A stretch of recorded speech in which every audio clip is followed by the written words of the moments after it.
specifically they were doing? What kind of a conversation you guys were having? And firstly, that are you happy with the score, especially knowing that the ball was almost throughout the day doing something? Yeah, I think that score is a pretty fair day. It was challenging for the batting group with the starting and stopping. I think the fact that the partnerships all sort of 20, 30, 40, 20, 30 is indicative of the surface. There's a lot of good balls out there. And if we can push that close to 300, we think that's a very good score. I mean, obviously with the rain breaks, the messaging is about switching back on, which is difficult to do, and you almost got to start again every time. But I thought the guys by and large, did it very well today. What's the messaging to the players coming on off the field? Yes. What were they talking about? The wicket? Yeah, look, the wicket obviously started a bit slow, but the main thing is, to mentally be able to switch back on as soon as you go back out there. The stop-starts are disruptive for the batters. You're obviously trying to get some rhythm. But, we knew they would come hard in that first session, and with the rain, they get to start again, so to speak, and they're pretty fresh. So it's just switching on. Actually, I thought Sai played really nicely. There's obviously two really good balls in that last spell from Josh Tung. But yeah, we're pretty happy with 205 for 6, whatever it is. Coach, captain has said yesterday that call on Bumrah's participation in the game would be taken before toss, seeing the conditions. Considering what it was a green top today, what was the chat and why didn't he play? I think it's quite a complex issue around Bumrah. We obviously want to wheel him out, but we also want to respect where his body's at. And on the basis of that, we just felt that it wasn't worth including him in the squad. He has bowled a large number of overs. I know it doesn't always seem like that because he's only played 3 tests and he only bowled in 1 innings in Manchester. But if you look at the loads, he's bowled a lot of overs, and like he did say coming into the tour, he was going to be available for 3 games, and we just felt it was right to honour that call. Coach, you always maintain that Karun always looked in good rhythm and you people backed him. But given the stage of his career where he is, how important is this knock, and what kind of conversations did you have after Manchester, especially when Rishabh was not available? Because that number 5 was very important. Yeah, look, Karan's been asked to do a tough job on the tour. Start off at 6 in the first test and then batted at 3 for the other 2 tests. And I always said, and we always thought that his tempo and his rhythm was very good. He's a quality player, particularly for that reason that he can absorb the pressure. So going in today at a different position again, I thought he summed up the conditions really well. Look, when someone comes back into the test side like he does after a lengthy absence, the pressure's always there. And I think he's handled that very well. But you could probably say the same about someone like Dhruv. And I think when you're representing a country like India, you don't expect it easy. And the guys are attuned to going there and dealing with the pressure. And hats off to Karan. I think he's had a really good tour without blowing the lights out. But he's given himself a chance now tomorrow to get a big, meaningful score for the team. Yeah, Coach, just an extension of the last question. Basically, Shubman was in one of the previous press conferences. He said that in the first test match, Karun did not bat at his probably preferred position. And then again, we have seen him bat twice at number 3. Again, he is batting at number 5. So how difficult it is for someone, like you said, that he's coming back into test cricket after a long time and under these difficult circumstances. How tough do you think is it for a player also mentally, technically also, how to adjust to different conditions according to the flexibility of the team? It's not ideal, and you can see we're always trying to put the guys in their most favoured position, but with the batting unit we've brought on tour, sometimes you have to make adjustments.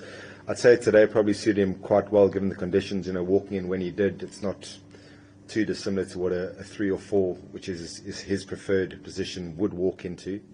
And I think it's a feather in his cap that he is so versatile.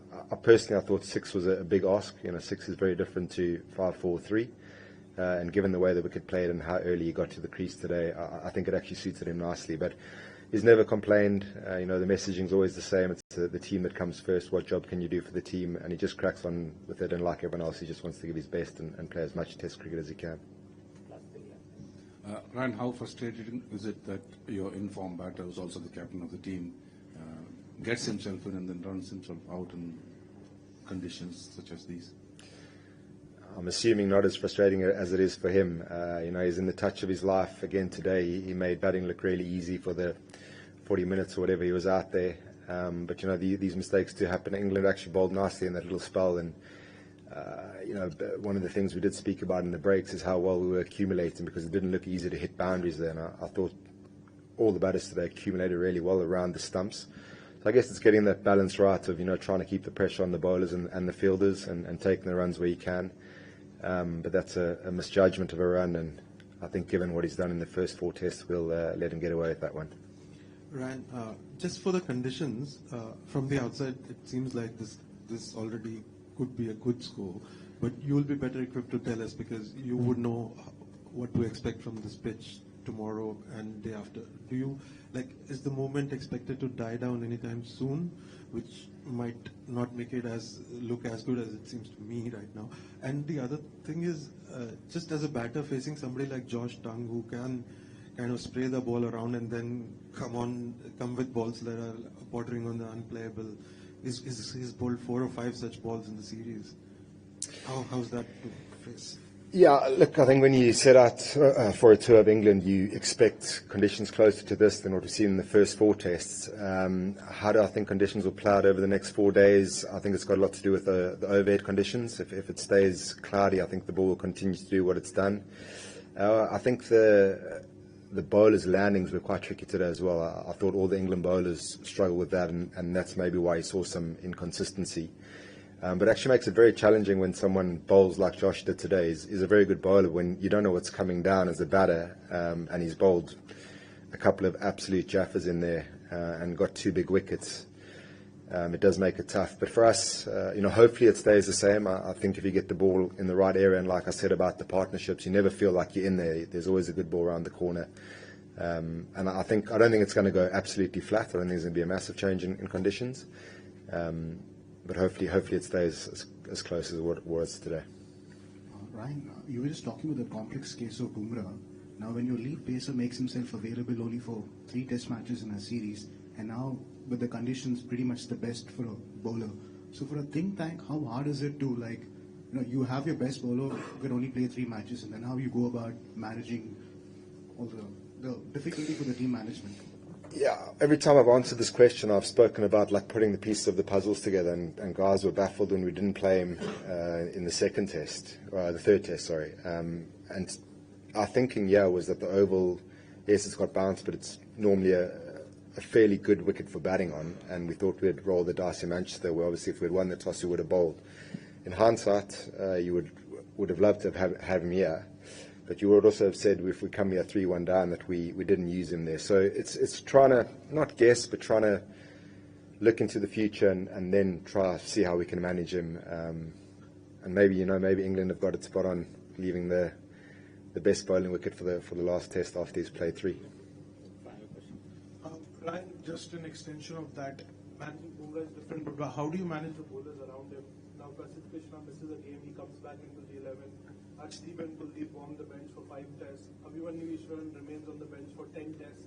How do you manage that in the dressing room when the players are consistently not playing, and there's a player who's picking and choosing games, and others around have to fall in line? So how tricky is that a situation to deal with? Look, I don't think picking and choosing is a fair comment to Bums. He did say he was going to play 3 games. He left it up to us which 3 he played. We've tried to manage the situation. It's not ideal.